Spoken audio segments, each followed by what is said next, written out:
The CAT scan came back that he had a skull fracture and bleeding in the brain. And he had a chest fracture and had to drain blood from his chest. They rushed him into emergency surgery, but he did not make it, is what happened. So again, hanging Christmas lights, falling off the roof, and got killed, right?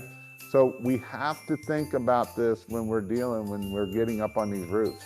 We have to be careful. We have to make sure that we don't do something stupid. Again, one mistake and it's done. If he would have had his helmet on, that might have saved him from the skull fracture. You just don't know, right?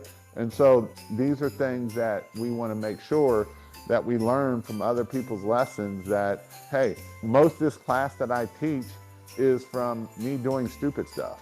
Me putting a log underneath the ladder and watching it fall over. I've done it. I didn't have a stabilizer on it. I'm not gonna, was it right? Nope, but it happened. And so I just wanna make sure that you all are staying safe when we are dealing with this stuff with this. Ladder safety.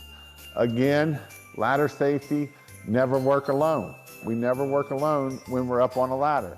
Because if we work alone and we fall off the ladder, guess what? Now we're gonna get hurt, right? So we never work alone when we are on a ladder. We wanna make sure that we are working with people with the ladder. Make sure you have the right ladder for the right job.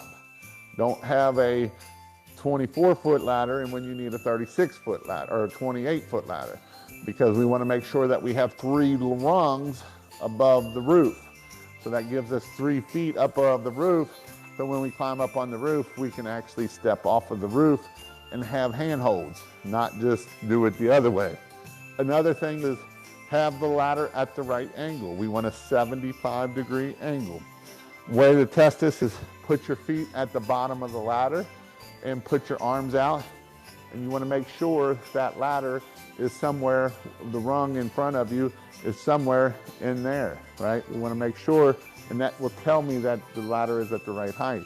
If I'm out here, that means it is too flat this way and it can kick out.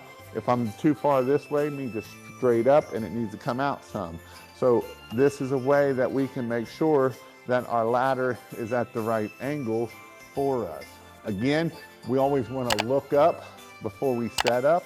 So then that way, when we look up before we set up, we're not hitting our power lines. Because when we hit our power lines, that's when things go bad.